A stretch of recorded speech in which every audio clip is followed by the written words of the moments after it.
Magandang umaga ulit sa bawat isa. Ngayon po ay Friday. Tayo po ay magkaroon po ng online message for the tennis court, Golden City Tennis Court Bible Study. Ang ating pong title sa umagang ito ay Jesus became a man to be our kinsman redeemer. Si Jesus ay nagkatawang tao para siya ang tutubo sa atin. So, pag-usapan po natin what is a kinsman redeemer. At ito po ay mga shadow. Ito po ay shadow ni Jesus Christ na nagre-redeem ng kanyang bride, isang mga taong naniniwala sa kanya. So, ang ating pong verse sa umagang ito ay matatagpuan po sa Ruth chapter 3 verse 1 to 18. Ang Ruth po ay nasa Old Testament.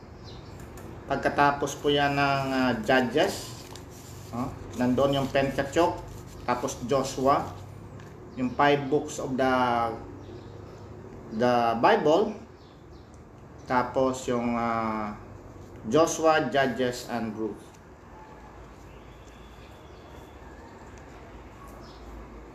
So, dito po ay malalaman natin kung ano itong pinag-uusapan about sa mga Old Testament, about Ruth and Naomi at si Boaz na kanyang tagapagligtas o kinsman's redeemer.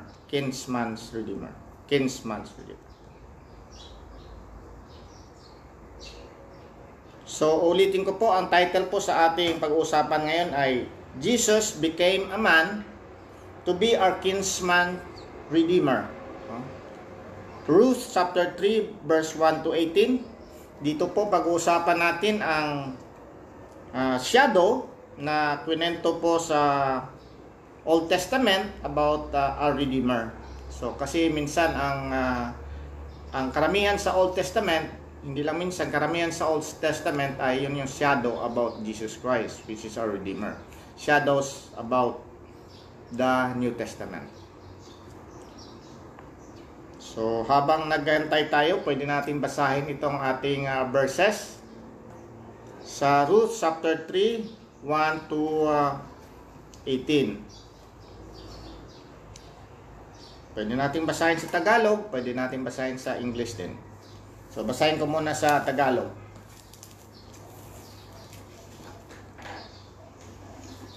Ruth chapter 3. Isang araw ay kinausap si Ruth ni Naomi.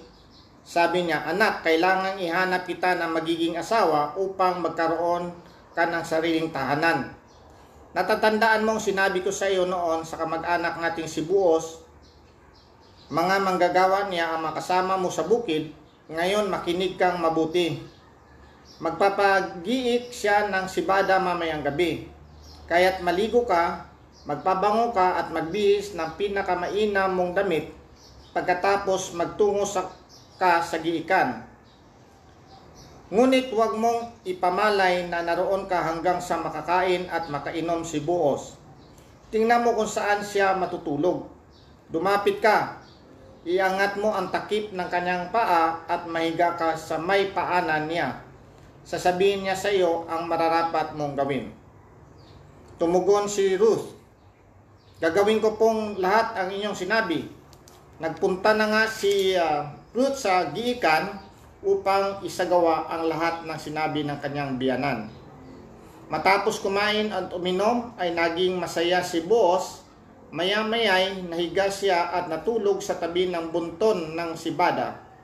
Mahabang marahang lumapit si Ruth, iniangat ang takip ng paa ni Boaz at nahiga sa paanan nito. Nang maghahating gabi, nagising si Boaz. Nagulat siya nang makitang may babaeng nakahiga sa paanan niya. "Sino ka?" tanong niya. "Si Ruth po, ang iyong alipin," tugon ng babae. "Isa kayong kamag-anak na malapit, kaya marapat na ako'y kalinganin ninyo pakasalan ayon sa inyong kaugalian. Pagpalain ka ni Yahweh," ani Boaz. "Higit na kagandahang loob sa aming angkan ang ginawa mong ito kaysa ginawa mo sa iyong biyanan. Hindi ka humabol sa isang lalaking bata pa na maaring mayaman o mahirap. Ipanatag mo ang iyong loob, nalalaman ng buong bayan ang iyong katapatan. Gawin ko ang lahat ng sinabi mo. Totoo ngang ako'y malapit ninyong kamag-anak at may tungkulin sa iyo, ngunit may isang lalong malapit na kamag-anak kaysa akin. Lumito ka hanggang sa madaling araw, bukas ng umaga, alamin natin kung pakakasalan ka ng lalaking sinasabi ko. Kung hindi, ipangako ko sa buhay na Diyos na gagampanan ko ang tungkulin ito. Hala, matulog ka na. Kahit natulog si Ruth sa may paanan ni Boaz hanggang sa mag-umaga. Ngunit nagbangon siya bago lumiwanag sapagkat sinabi ni Boaz na walang dapat makaalam na nagpunta siya sa giikan. Nang paalis na si Ruth, sinabi ni Boaz, iladlad mo ang iyong balabal, at ito'y nilagyan ni Boaz ng mahigit na kalahating kabang sibada. Inaatang niya ito kay Ruth at tuluyan na itong nauwi. Na makita siya ng kanyang biyanan ay tinanong siya, kumusta ang lakad mo, anak? At sinabi ni Ruth ang nangyari, binigyan pa niya ako ng sibada sapagkat hindi raw po ako dapat umuwing walang dala. Dugtong pa niya. Sinabi ni Naomi, maghintay ka anak hanggang sa malaman mo kung ano ang kalalabasan ng bagay na ito. Hindi titigil si Boaz hanggat di niya ito malulutas. So ulit, magandang umaga po sa bawat isa. Ang ating pong topic sa umagang ito ay pinamagatan nating Jesus became a man to be our kinsman's redeemer. Ang ating buong verses ay matatagpuan sa Ruth chapter 3 verse 1 to 18 at babasahin po natin ang nakasulat dito sa English, no? Ruth's redemption assured. Naomi, her mother-in-law, said to her, "My daughter, shall I not seek security for you, that it may be well with you? Boaz, whose young woman you were with, is he not our relative? In fact, he is winnowing barley tonight at threshing floor. Therefore, wash yourself and anoint yourself, put on your best garment and go to the threshing floor. But do not make yourself known to the man until he has finished eating and drinking. Then it shall be when he lies down, and you shall notice the place where he lies. And you shall go in and cover his feet and lie down, and he will tell you what you should do." So she went down to the threshing floor and did according to all that her mother-in-law instructed her. And after Boaz had eaten and drank, and his heart was cheerful, he went to lie down at the end of the heap of grain. And she came softly and covered his feet and lay down. Now it happened at midnight that the man was startled and turned himself, and there a woman was lying at his feet. And he said, "Who are you?" Verse 8. So he answered, "I am Ruth, your maidservant. Take your maidservant under your wing, for you are a close relative." Then he said, "Blessed are you of the Lord, my daughter, for you have shown more kindness at the end than at the beginning, in that you did not go after young men, whether poor or rich. And now, my daughter, do not fear. I will do for you all that you request, for all the people of my town know that you are a virtuous woman. Now it is true that I am a close relative. However, there is a relative closer than I. Stay this night, and in the morning it shall be that it will perform the duty of a close relative for you. Good. Let him do it. But if he does not want to perform the duty for you, then I will perform the duty for you, as the Lord lives. Lie down until morning." So she lay at his feet until morning, and she arose before one could recognize another. Then he said, "Do not let it be known that the woman came to the threshing floor." Also he said, "Bring the shawl that is on you, and hold it." And when she held it, he measured 6 ephahs of barley, and laid it on her. Then she went into the city. When she came to her mother-in-law, she said, "Is that you, my daughter?" Then she told her all that the man had done to her, and she said, "These 6 ephahs of barley he gave me, for he said to me, 'Do not go empty-handed to your mother-in-law.' Then she said, 'Sit still, my daughter, until you know how the matter will turn out, for the man will not rest until he has concluded the matter this day.'" Sige po, tayo muna ay manalangin. Panginoong Diyos na aming Ama, kami po ay muling nagpupuri at nagpapasalamat sa umagang ito na kami, Lord, ay binigyan mo ng pagkakataon na makabahagi po, Lord, ng iyong mga salita. Sa akin po, isang pribileyo ito, Lord, na maibigay po, Lord, ng iyong mga salita. Gabayan mo po ako, Lord, upang maipahiliwanag ko ng mabuti ang iyong mensahe sa umagang ito. At ganoon din po sa aming makikinig o sino man makikinig sa video na to, ay buksan mo rin po ang kanyang puso, Lord, upang maintindihan, Lord, ang mensahe sa umagang ito. Salamat muli, Lord, at dalangin namin to, Lord, sa pangalan ni Jesus, naming Panginoon at tagapagligtas. Amen. Okay, magandang umaga ulit sa bawat isa. Ang ating pong title ngayon ay Jesus Became a Man to be a Kinsman's Redeemer. Katulad ng ating mga pinagtuturo dati, ang Old Testament po ay shadows and forms of the New Testament. So, mayroong mga nakasulat dito na parang anino o mga forma na nare-reveal doon sa New Testament.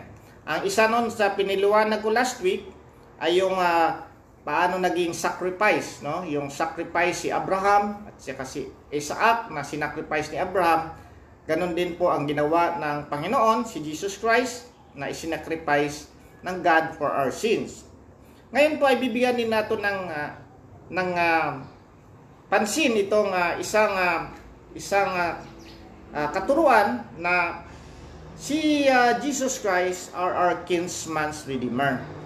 Kinsman's redeemer. Ano ba yung kinsman? No? Ang kinsman ay parang it is a blood relative. Yung kamag-anak mo yan, kamag-anak. Usually yan, especially a male or dapat lalaki. So, pag sinabi mong kinsman, kamag-anak. So, redeemer, a person who redeems. Ang person na magliligtas o magbabayad sa ating makasalanan. Kasi ang redeem po, buy back, to buy or pay off, clear by payment. So, dito po ay pinakita dito, ang ating pong pag-usapan ngayon ay pwede nating hati-hatiin ito sa 3 topics. Unang-una, kwento natin yung story of Ruth and Boaz at si Naomi. Yun yung shadow of Jesus Christ as our kinsman's redeemer. Pangalawa, kukwento natin bakit si Jesus naging tao. Jesus should become a man to be our kinsman's redeemer. So dapat si Jesus Christ ay maging tao upang maging kinsman's redeemer. At the end, kukwento din natin yung doktrina ng hypostatic union, kung bakit si Jesus Christ ay may dalawang nature. He is a true God and true man, no? To be qualified as a Savior. So una-una po, kukwento natin yung kwento ni Ruth, no? Kasi dito sa chapter 3, 1/4 lang po yung ating binasa kasi ang Ruth po ay merong 4 na chapters. Ito po ay after na nung mga judges, no? Or during the judges time, kasi ang Israel po ay nakarating sila sa Egypt, sila ay pinalaya ni Moses, ng God through Moses. Sila ay lumakad sa wilderness for 40 years. Tapos sila ay nakatawid na sa Canaan. Tapos binigyan sila ng mga judges, about 200 plus years ng mga judges. So dito po sa Ruth ay sinasabi ito, "Now it came to pass in the day when the judges ruled." So ito ay mga kapanahunan ng mga judges ito. So ang kwento po ni Ruth po ay kwento po to ng Elimelech's family. No? Si Elimelech ay isang Hudyo, Israelite. Siya ay dahil sa famine ay siya pumunta sa Moab. No, dala-dala niya ang kanyang asawa na si Naomi at pumunta sila doon sa Moab para doon sila tumira. Meron silang 2 anak, si Malon at saka si Chilion, puro lalaki yan. So during dong nagstay sila doon, namatay si Elimelech. So naging balo si Naomi, pero mayroon siyang 2 anak na nakapag-asawa ng Moabite women. Ang asawa ni Malon ay si Ruth At ang asawa ni Chilion ay si Orpah. No, yun ang kwento doon, no. Tapos namatay ito si Malon at after 10 years sila nakatira sa Moab. Pagkatapos namatay si Elimelech, nabalo na si Naomi, namatay ito si Malon at saka si Elyon. So, ang naiwan, tatlong widower, no? Tatlong balo na si Naomi, si Orpah at saka si Ruth, no? Kaya ang title dito sa ating book ay The Book of Ruth, no? Kwento ito ni Ruth na isang Moabite. Ngayon, sabi ni Naomi, uuwi ako kasi si Naomi taga Bethlehem, taga Judah ito eh. Sabi ni Naomi, uuwi ako doon sa aking bayan kasi siya ay Israelites, uwi siya sa bayan Judea kasi ang Moab ay hindi yan bayan ng mga Israelites, foreigners sila doon.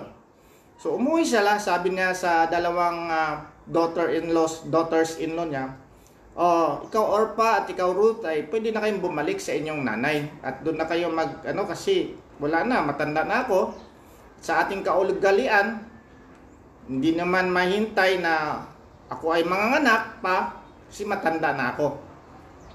So si Orpah, sabi na hindi kami papayag, pero pinilit sila ni Naomi, si Orpah ay pumayag na maiwan. Tapos si Ruth ay talagang sinabi niya, hindi ako aalis. Sabi nga ni Ruth dito, but Ruth said sa 1:16, entreat me not to leave you or to turn back from following after you. For wherever you go, I will go, and wherever you lodge, I will lodge. Your people shall be my people, and your God my God. Where you die, I will die, and there will be buried. And the Lord do so to me, and more also, if anything but death parts you and me.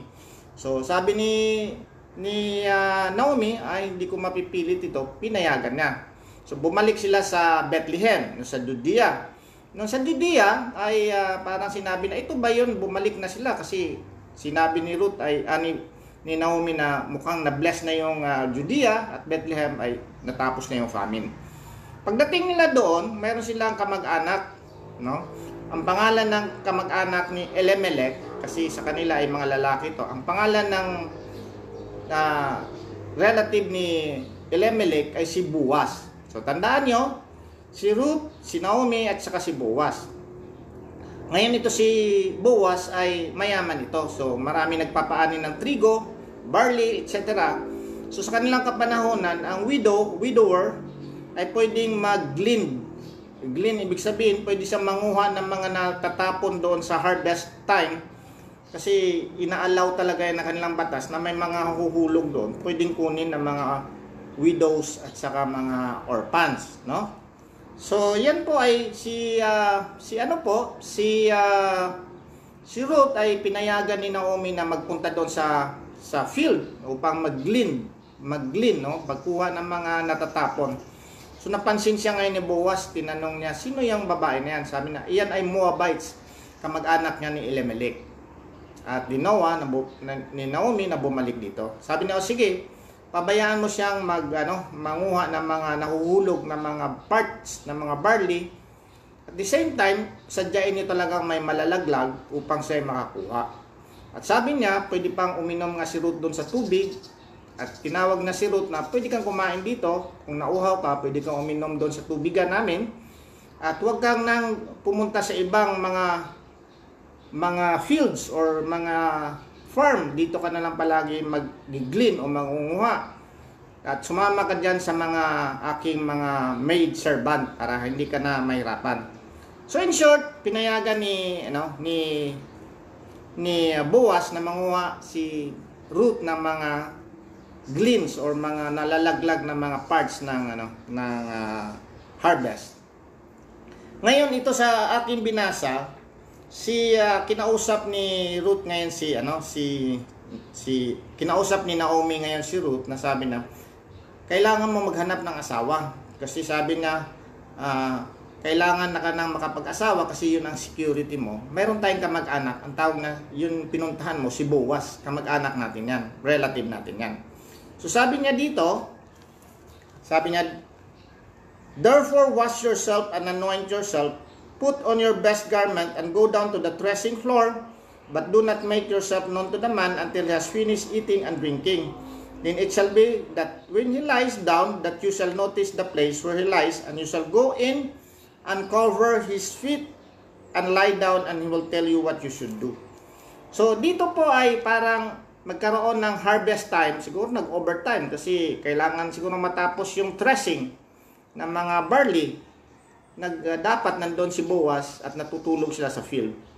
Ngayon sabi ni Naomi, itong gagawin mo, no?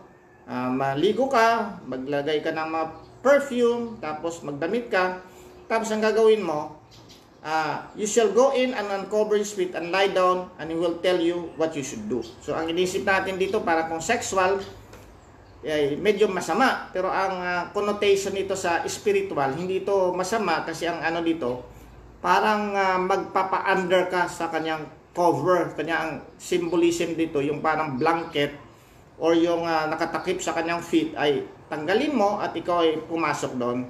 This is a spiritual side na talagang tayo, kung sa atin man ngayon, ay tayo ay lumapit sa Panginoon, magpapa-under tayo sa Kanya.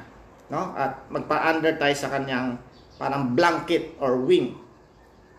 Sabi niya, and she said to her, all that you say I will do. Sabi na. So now it happened at midnight that the man was startled. Na-startled si Boaz and turned himself that there's a woman lying at his feet. And he said, who are you? Ang sagot ni Ruth, ganito, I am Ruth, your maidservant. Take your maidservant under your wing, for you are a close relative. So, ang point dito, sabi ni, sa Tagalog kasi nito, ay parang, ako yung alipin nyo, na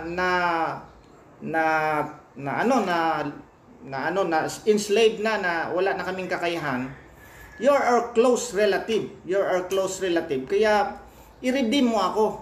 Sa kanilang, dyan, pag i-redeem, magiging asawa. Kasi, wala nang makapag-asawa sa kanilang kultura kasi yung magnamatay yung lalaki, dapat yung brother ang magte-take over ng mga babae. Kung wala na yung brother, yung pinaka-close relative. No, in short, ang pinaka-relative nila dito si Boaz. Pero mayroong problem dito kasi mayroon pang mas close na relative dito si Ruth at saka si Naomi. Sabi niya, nibali kakausapin ko. Pero ang point natin dito, we will concentrate na si Boaz ay magiging kinsman's redeemer siya. Ibig sabihin niya, magiging siya yung next in line. Kung mag-refuse yung una, siya magiging kinsman's redeemer. So kinausap ni Boaz yon, sa kanilang tradisyon, kakausapin mo yon, pupunta ka doon sa gate na maraming tao doon, magkuha ka ng mga witnesses, 10 witnesses. Tapos sabi mo, ikaw, mayroong isang tao dito, si Ruth saka si Naomi, kamag-anak ni Elimelech ito. Kailangan mo itong i-redeem. Ang sabi ng sige, i-redeem mo. Pero sabi ni Boaz, very honest si Boaz, sige, ikaw nga ang mag-redeem yan, pero kailangan mo ring bayaran si Naomi, at the same time si Ruth, ganon, magiging asawa mo. Sabi ng unang close na relative ni Elimelech, ay hindi ko kaya yon kasi kulang ang aking pera. So, in short, nagiging next in line na si Boaz. At sa kanilang kaulig-gaulian, dapat may witness na 10, ibibigay yung sandals. Na parang shame. Shame yun sa hindi makaka-redeem kasi may responsibility ang close relative na i-redeem yung mga slaves nila. No? At the same time, kung hindi ma-redeem, parang shame sa kanila yon, kailangan ibigay yung sandals. In fact, doon nga, maglalakad siya ng mga ilang days na walang sandals. So, binigay ni yung close relative kay Boaz yung sandals. Ibig sabihin, si Boaz na ngayon ang magre-redeem. Ngayon, dito po ay pinapakita na na-redeem talaga ni Boaz si Ruth. No? At nagiging asawa niya at nagkaanak sila doon. Ito si Boaz at saka si Ruth ay very special na people to sa lineage ni Jesus Christ. Kasi ito ay apo ito ni Abraham, si Isaac, tapos si Jacob. Si Jacob mayroong anak na si Judah, masalimuot din ang kwento nitong ang asawa ni Judah kasi ito ay parang daughter-in-law niya na si Tamar. Si Tamar, pero naanakan ito ni Judah. So si Judah ay anak ni Jacob, Israel, no? Mayroon kasi 12 na anak si Jacob eh. Sa fourth si Judah. Pero ito si Judah, mayroon itong dalawang anak, no? Si at saka si Onan, something like that, na nakapag-asawa din pero namatay din ito si at saka. In short, si Tamar ay nagiging lola ni Salmon, na asawa ni Rahab. Si Rahab ay isang special din na tao yan, na babae, na hindi din yan Israelites, na pangasawa ni Salmon. Naging anak niya si Boaz. Tapos si Boaz, na pangasawa niya si Ruth. Tapos si Ruth, nanganak ng si Obed, at nanganak si Obed na si Jesse, at nanganak si Jesse na si David, na yun doon ang gagaling si Jesus Christ. Pero important ito kasi dito sa aking kunento, mayroon doong 3 babae na hindi Israelites, si Tamar, si Rahab, at saka si Ruth, na lineage ni Jesus Christ. Pero ang ating concentration dito ay, kung titingnan mo ang Leviticus 25, yun yung paraan nila kung paano nila i-redeem yung mga nawalan ng asawa, nabalo, or nagiging slave. No? Nagiging slave yan. This is a shadow na ipinapakita sa Old Testament na mayroong kinsman's redeemer. Ang kinsman's dapat relative mo. Hindi ka pwedeng i-redeem ng hindi mo kamag-anak. Hindi ka pwedeng i-redeem ng hindi mo kamag-anak, at dapat may capacity yung magre-redeem sa iyo kasi mayroon silang obligation. So sa aking kunento, yung pinaka-close na relative ni Elimelech, umayaw, shame yan sa kanya, pero kay Boaz ay parang glory yan sa kanya. Pero ang point natin dito, titingnan natin dito sa ating binasa. Sabi niya, now it happened at midnight that the man was startled and turned himself, and there was a woman lying at his feet, and he said, "Who are you?" So she answered, "I am Ruth, your maidservant. Take your maidservant under your wing, for you are a close relative."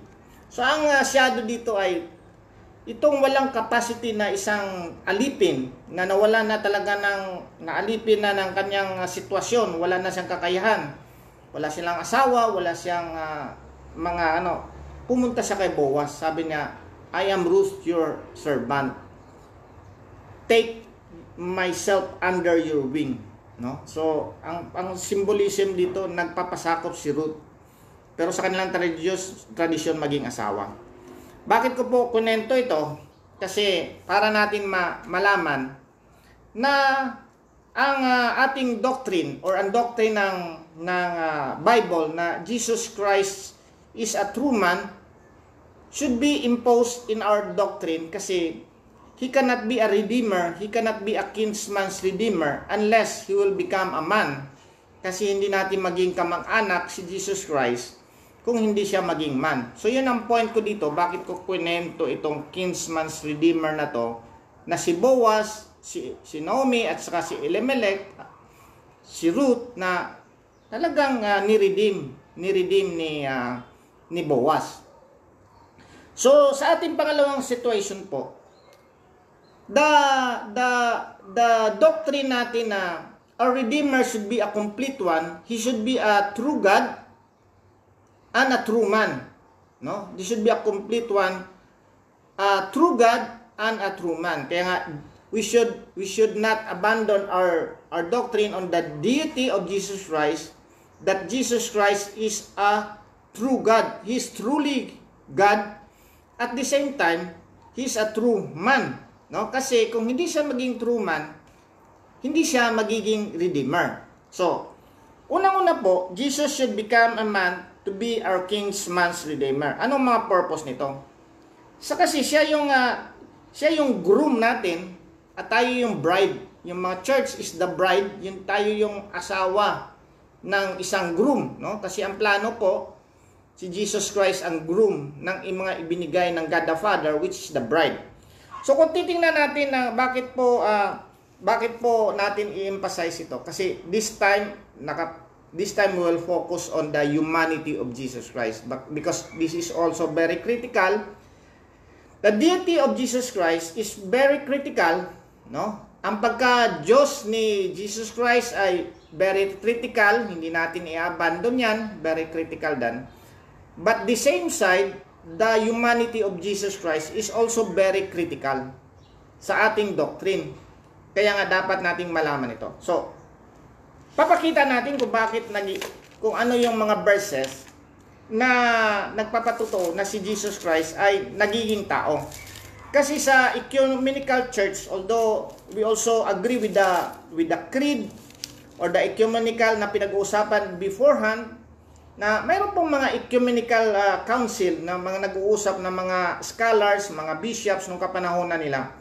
It took them about 125 years to establish or pin down this doctrine. Alam niyo po, nagkwento natin yung sa Nicaea na nandoon si Arius na isang heretic at kinalaban ni Athanasius about the deity of Jesus Christ. But mayroon din mga Chalcedon doctrine, Chalcedon, which is in 451, pinag-usapan nila yung about the humanity of Jesus Christ. At na-conclude nila doon na yun nga, Jesus Christ has two natures, one person, kasi doon sa una ay Trinity. Ang Trinity natin ay one God with three persons, three distinct persons. God the Father, God the Son, and God the Holy Spirit. But the second Trinity, which is God the Son, one person but two natures, truly God and truly man. So ngayon, magfo-focus tayo doon sa man. So, bubuksan natin ang ating Biblia sa Philippians 2. Sabi dito sa Philippians 2:5. Sabi dito sa Philippians 2:5, ganito nakasulat.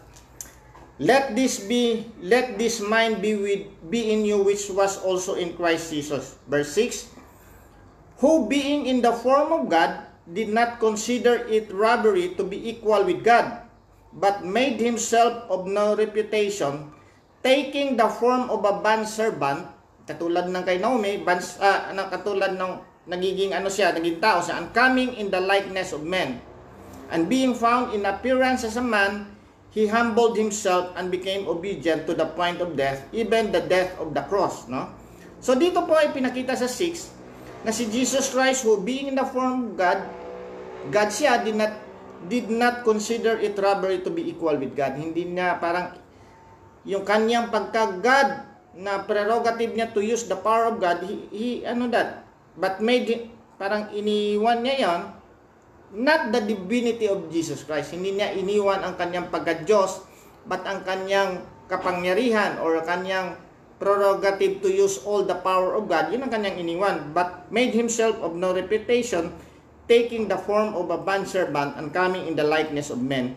And being found in appearance as a man, he humbled himself and became obedient to the point of death, even death of the cross. Kaya nga, kailangan niya magkatawan tao kasi kailangan niya mamatay. Hindi pwedeng mamatay ang isang God. Kasi kung mamatay ang God, wala na. Sabog ng buong mundo. Kailangan may magkatawang tao siya. This is addition. This is addition. Ulitin ko, this is addition. Yung kanyang pagka-divinity, yung kanyang attributes ng pagka-divinity, hindi nawawala yon. He has just added the attributes of a man. Yun ang doon. So, kailangan niya ma-born of a woman, no? Kailangan. Sa Galatians 4:4, ganito po nakasulat. Galatians 4:4. Makinig tayo dito kasi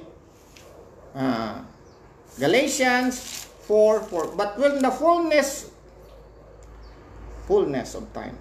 No, sabi dito, but when the fullness of time had come, no? Yung karang tamang timing, God sent forth His Son. Ibig sabihin, Jesus Christ, the second person of the Trinity. God sent forth His Son. This is Galatians 4:4. Born of a woman, no? Ipinanganak kay Virgin Mary. Born under the law. Malinaw to, born under the law. Nobody is born under the law kung hindi siya maging man. Angels is not under the law. how much more for God? Hindi pwedeng under the law ang God. So sabi din, but when the fullness of time had come, God sent forth His Son, the second person of the Trinity, born of a woman, born under the law, to redeem those who were under the law. We are under the law, tayo, to redeem, that we might receive the adoption as a son. So, kailangan natin ma-establish talaga na Jesus Christ is man, no? Kasi, actually, hindi nga issue yung Jesus Christ is a man, kasi ang tabi ng mga tao, sino ba to? Di ba ito anak ni Maria at anak ni Joseph ito? Kaya nga sabi niya doon sa John 10, sabi ng mga tao, sabi ni Jesus Christ, marami akong mga ginawang mga trabaho. Sabi niya dito sa John 10:31. Then Jews took up stones again to stone him. Jesus answered them, many good works I have shown you from my Father. For which of those works do you stone me? Tinanong niya ang mga Jews. The Jews answered him saying, for good works we do not stone you, but for blasphemy. Pakinig tayo, and because you, being a man, make yourself of God. So nakikita talaga, at actually this is not an issue about man, but binibigyan lang natin ito ng ngayon kasi kailangan natin establish ang complete attributes ng ating Redeemer, no? So, you being a man, make yourself God. Ngayon, titingnan natin ang 2 Timothy 2:5. For there is one God and one mediator between God and man, the man Christ Jesus. So malinaw na malinaw, the man Christ Jesus. Sabi daw, for there is one God and one mediator between God and men, the man Christ Jesus. So, malinaw na malinaw po na si Jesus Christ ay tao. Although He is God, He is also a true man. So, bakit po natin kailangan ito? Why should we stop? He should be a relative. Kasi kung kinsman's redeemer siya, kailangan siyang relative. So, bubuksan natin ang bakit naging relative natin si Jesus Christ. Bubuksan natin ang Hebrews 2:11. Sabi nito sa Hebrews 2:11, for both Jesus Christ, who sanctifies, and those who are being sanctified are of one. For which reason He is not ashamed to call them brethren. Yung brethren, kanyang kamag-anak, no? So, bakit kailangan natin ma-establish ito? Sabi dito sa 17.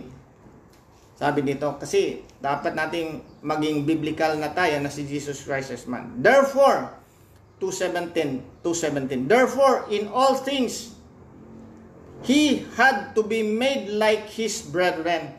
So, He had to be made, Jesus Christ had to be made like His brethren.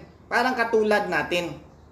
That He might be merciful and faithful high priest in things pertaining to God, to make propitiation for the sins of the people. So, kailangan magiging relative natin si Jesus Christ. Kasi mayroong rule doon na hindi tayo pwedeng iligtas ng hindi natin kamag-anak. No? Yun nga ang parang pinaka-mystery ng ating gospel. Hindi rin tayo pwedeng iligtas ng hindi God. Pero hindi din tayo pwedeng iligtas ng hindi man. Kailangan maging relative natin siya. No? Kailangan ma-relative natin siya. Bakit kailangan din siya maging tao? Bubuksan natin sa Hebrews 9:22. For without shedding of the blood, there is no remission of sin. Sabi sa Hebrews 9:22, for there is no 22. And according to the law, almost things are purified with blood, and without shedding of the blood, there is no remission of sin. Walang kapatawaran ng kasalanan kasi kailangan may magbayad doon sa kasalanan. At kailangan may mabuhos na dugo kasi yun ang sistema ng God na kailangan may magbayad. All people who sin should die, and before He can be redeemed, kailangan mabayaran ang kanilang kasalanan. So, number one, kailangan bakit maging i-emphasize natin na kinsman's redeemer? Kailangan maging brother natin siya. Kaya nga mayroong mga bata doon na nagsasabi, si Jesus Christ ay father natin. Hindi po, biblically speaking, hindi natin father si Jesus Christ.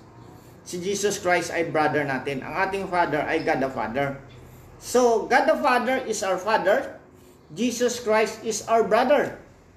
He should be our kinsman's redeemer. Kailangan natin siya maging kamag-anak, magiging tao siya. Hindi pwede yung Diyos ay mag-redeem. Hindi siya pwedeng maging kinsman's redeemer. Hindi siya pwedeng maging kinsman's redeemer.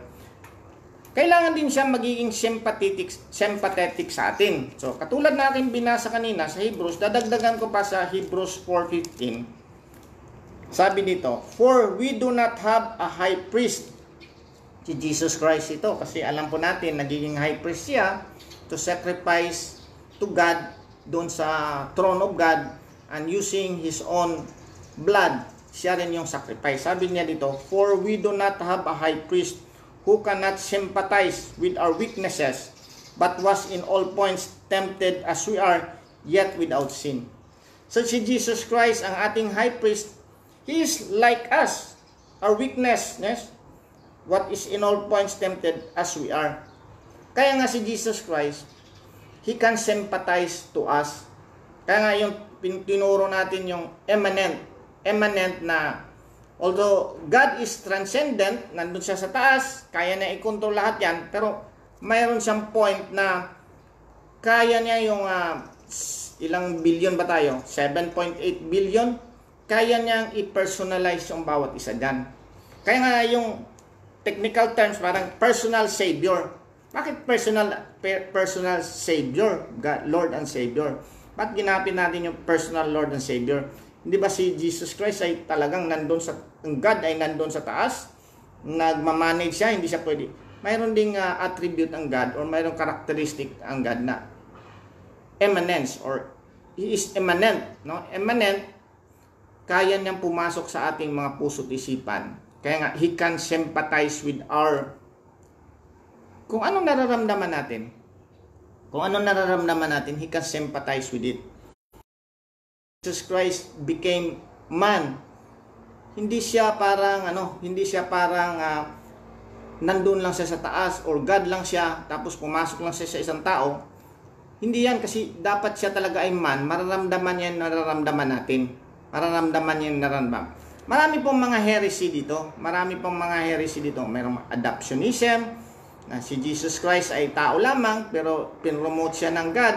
Ginawa siyang second member of the Trinity. Hindi po totoo yan, adoptionism, no? Marami pang mga heresy dito na talagang sinabi ay si Jesus Christ ay parang ang ano talaga doon, Docetism from the Gnostic, na parang ang pinaka-extreme na Gnosticism ay si Jesus Christ ay parang parang hindi talaga totoong tao, no? Kasi kailangan natin ma-establish na si Jesus Christ ay tao. Kasi kung hindi tao yan, nagmuro-muro lang ang pagpunta ni Jesus Christ dito. Nagpahinga na lang sana siya doon sa taas. In a way, kaya naman niyang iligtas yan. Pero may sistema ang God. Kailangan ang ating Redeemer ay kailangan God and man. Kaya nga nagkatawang tao siya. He can sympathize with us. Kaya kung ikaw ay anong nararamdaman mo sa mga problema mo ngayon, kung ikaw ay nakasubok ng mga problema, wala yan sa katiting ng mga nasubukan ni Jesus Christ. Kung ikaw ay hindi kaya mong patawarin kung hindi mo kayang patawarin ang inyong mga kamag-anak na nag-ano sa iyo or mga kalaban mo, tingnan mo si Jesus Christ. Do not look at yourself. Tingnan mo si Jesus Christ, kasi si Jesus Christ ay naranasan niya yan. Hinubaran siya, sinampal siya. Wala yan sa katiting na naranasan mo. In fact, yung inabandon ka ng God the Father, or why have you forsaken me? Sabi ni Jesus Christ, my God, why have you forsaken me? Because He became man to be our sympathizer. Nararamdaman niya yung mga temptation natin. Hindi po moro-moro lang na si Jesus Christ ay God talaga siya. Dapat magkatawang tao siya. Naging tao talaga siya. Born of a woman, born under the law. Sabi nun, born under the law. Sabi ni Isaiah For to you, a son is born. No? Son is born. Kailangan pananganak talaga si Jesus Christ. But when the fullness of time come, God sent His Son, born of a woman, born under the law, to redeem us who are under the law. So katulad ng natin, dito tayo kasi kailangan natin ipaliwanag itong the doctrine of hypostatic union. Although this is a high term ito, pwede ko rin sabihin ito hypostatic union. That is the doctrine that Jesus Christ, the second person of the Trinity, one person is one of the persons doon sa Trinity, one God with three persons. God the Father, God the Son, God the Holy Spirit. They are co-equal, co-eternal, they exist at the same time, or in the beginning, nandun na sila. Sabay-sabay sila. Co-eternal, co-essential, isa lang sila. No? But three distinct. Yan nga, may plano kasi yung ating salvation plan na kailangan mayroong pumunta dito. Si Jesus Christ yan, the Son, the second person of the Trinity. Ang hypostatic union ay si Jesus Christ, one person but two natures, truly God and truly man. Kaya nga we have to emphasize that Jesus Christ is truly God and He is a true man. So dito po ay makita natin na mahirap man itong maintindihan, pero kailangan natin i-explain ito kasi ang ating plan of redemption is kailangan natin ng Savior. Dapat maintindihan natin ano ba yung Savior talaga natin. Kasi kung ang Savior mo ay hindi efficacious Savior, ibig sabihin hindi talaga siya ang gumawa ng iyong kaligtasan, mayroon ka pang madadagdag, hindi siya efficient na Savior. Ang ating tinuro dito sa Biblia, Jesus Christ did it all. Siya yung tumapos ng kaligtasan natin. The God the Father, God the Son, and God the Holy Spirit, sila yung gumawa talaga ng ating salvation. Ang pinadala si Jesus Christ na talagang tagapagligtas talaga natin. Kung babasahin natin yung ating sa ating napangasawa ni Boaz talaga si Ruth. So sa verse 13 ng chapter 4. So Boaz took Ruth and she became his wife, and when he went on her, the Lord gave her conception and she bore a son. Yan. Then the woman said to Noah, "Blessed be the Lord who has not left you this day without a close relative, that His name be famous in Israel." Ganon din sa atin. Ang ating salvation, mga kapatid, ang ating salvation ay this is the unique, this is only in Christianity. Sinasabi ko nga, mamili ka ng ibang relihiyon. Ang lahat ng relihiyon po ay work-based ang kanilang salvation. Dapat mayroon kang contribution, dapat trabahuin mo ito sa ating mga sistema, sa ating trabaho, sa ating pag-aaral. Kailangan nating work-based talaga. Kaya hindi natin maalis na talagang work-based ang ating salvation. Kasi nasanay tayo sa sistema eh. Pumasok ka sa isang school, kailangan mo mag-take ng entrance. Di ba? Kailangan mo mag-take ng entrance, kailangan mong pumasa. Kung ikaw ay pumasok sa isang trabaho, kailangan mong mag-exam, kailangan mong mag-interview, kailangan i-detect yan. Ngayon, ito ay parang, parang mag-asawa ito. No? Mag-asawa ito. Kaya nga tayo ay bride ng groom. Si Boaz, hindi niya sinabi, Naomi, titingnan ko muna after kita i-redeem. No? Pagkatapos ng aking makausap yung aking pumayag na siya na ako redemption mo, titingnan muna kung ang performance mo, 20 or 50 years, kung okay na yung performance mo, pwede na kitang i-marry o pwede na kitang pakasalan. Hindi ganon. Si Boaz ay pinakasalan kaagad niya si Ruth, no? Si Ruth, pinakasalan kaagad niya si Ruth. Ganon din sa ating salvation. Hindi ninintay ng God na ma-achieve natin ma-achieve natin, sige, titingnan ko muna yung performance mo. After 10 years, after 20 years, after 30 years, after 50 years, saka kahit tayo iligtas. Kailangan, sabi ni Jesus Christ sa John 5:24, assuredly I say to you, he who hears my word and believes in him who sent me has everlasting life, and shall not come into judgment, but has passed from death unto life. Sabi na, yung mga nakikinig sa akin at naniniwala sa nagsugo sa akin, ay bibigyan ko ng buhay na walang hanggan.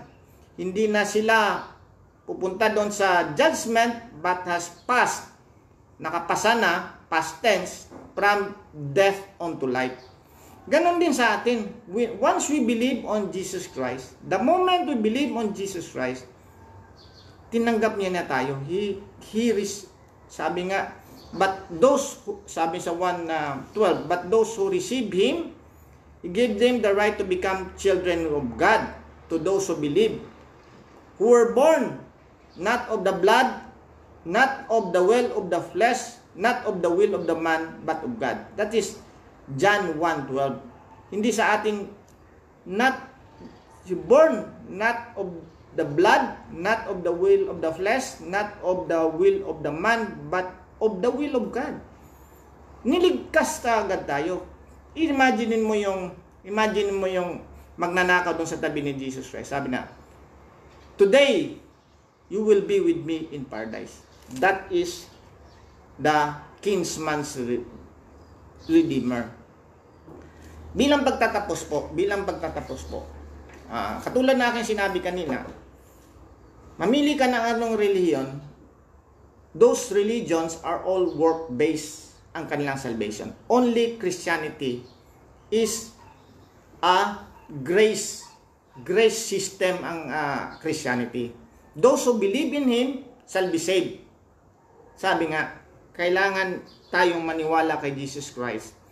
Repent, believe, and later on, because you are prepared to do good works, you should also do good works. But that is not our contribution to our salvation. So, dito po pinakita natin na ang kwento ni Naomi, ni Ruth, at saka ni Boaz, na si Naomi, si Ruth ay ni-redeem ni Boaz. Ganon din, this is a shadow.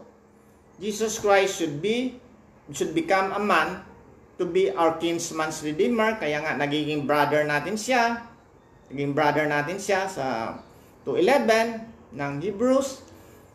Naging sympathizer natin siya sa 2:17 ng Hebrews at saka 4:15 ng Hebrews. Kasi kailangan ng man. Pinanganak siya sa woman, born of a woman, born under the law sa Galatians 4:4. There is only one sa 1 Timothy 2:12, there is one God and one mediator between God and man, the man Christ Jesus. Yan, kita natin at doon sa Philippians 2:6 na talagang he humbled himself, na become in the form of a servant, no? And obedient even to death, even to the death on the cross, which is karumal-dumal. So, kung hindi po nagkatawang tao si Jesus Christ, muro-muro lang po ang salvation na ginawa ni Jesus Christ. Hindi po totoo yan. Tapos na, hindi na tayo maniniwala doon. Pero we must believe that Jesus Christ became a man to be our Savior. Our Savior should be a true God, and our Savior should be a true human. He should have dapat dalawa. That is the mystery of the hypostatic union. And we can only understand that if we are illuminated by the Holy Spirit at hindi natin ibigay ang ating kakayahan sa ating kaligtasan. This will make us humble and we will appreciate more the work of Jesus Christ, at kailangan natin talagang maniwala ng ating kaligtasan ay kay Jesus Christ lamang. Believe on the Lord Jesus Christ, repent from your sins, and accept Jesus Christ as your Lord and Savior, and you will be saved. Let us pray. Panginoong Diyos na aming Ama, sa sandaling oras na binigay mo sa akin, ako'y nagpapasalamat, Lord, na nakapagpahayag ng iyong mga salita according sa Bible, Lord. Bless mo rin, Lord, ang makikinig na maintindihan po nila, Lord, sa pamagitan ng banal na Espiritu, Lord, ang aking mga sinasabi. Gawin mo po, Lord, ang mga mystery na ang aking mga salita ay makakarating sa kanila na may kapangyarihan, because sabi nga sa John 6:63 na the flesh profits nothing, only the Spirit can give life. At alam po namin, Lord, na you're the Holy Spirit can only give life. Wala kaming kakayahan na ma-born again ang makikinig sa amin, ngunit kami ay nagsisikap na ipaliwanag po, Lord, ang iyong magandang balita ng kaligtasan. Salamat muli, Lord, at dalangin namin to, Lord, in Jesus' name. Amen. God bless po, mga partners.